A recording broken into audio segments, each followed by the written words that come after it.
سلامونه خوږو لیدونکو، نن درته د فن نه ډک داستان لرم. تمه ده تر پایه وګورئ او زما چینل در سره سبسکرایب کړئ.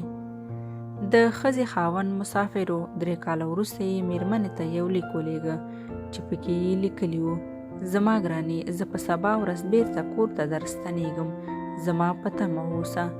ښځه ډېره خوشحاله شوه. د ځان او کور په سمبالولو باندې یې پیل وکړ. کله چې کور کارونه خلاص شول او اوزګاره شوه، نو غوښتل یې چې خپل خاوند ته یې د هغې د خوښې خواړه تیار کړي.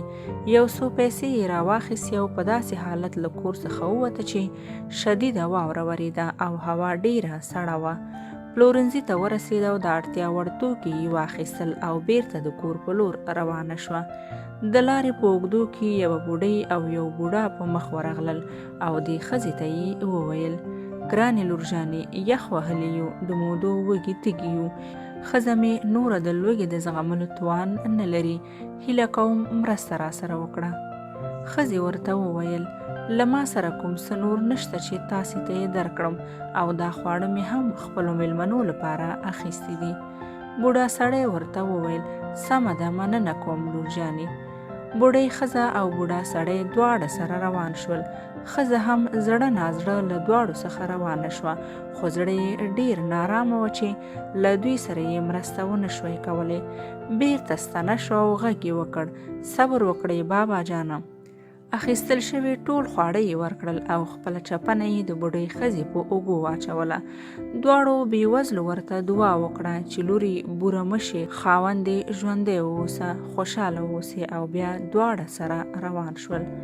کله چې ښځه کور ته ستنه شوه، نو ګوري چې خاوند یې کور کې ناست دی او یو لاس یې پټۍ کړی دی. ښځه یې ډېره وارخطا شوه او خاوند ته یې وویل: ولې څه شوي دي؟ خاوند یې ځواب ورکړ: کور ته راتلم نو موټر مې په واورو کې بند شو، لږ پاتې و چې د واورې لاندې ایسار شم، خو لږ ځنډ وروسته مې له موټر څخه ځان خلاص کړو او پیاده روان شوم. وږی شوی وم او نږدې و چې د واورو لاندې شم، خو یوې بوډۍ او بوډا د خپلې بېوسۍ او غریبانه جونګړې ته بوتلم او زما ژوند یې وژغورو او ماته یې خواړه راکړه. د ښځې له سترګو اوښکې روانې شوې او خپله مرسته یې وریاده شوه او د الله جل جلاله شکر یې ادا کړ. نو درنو لیدونکو، صدقه د هر قسم بلا مخنیوی کوي، نو کوښښ وکړئ چې د غریبو خلکو سره تر خپل وسه مرسته وکړئ.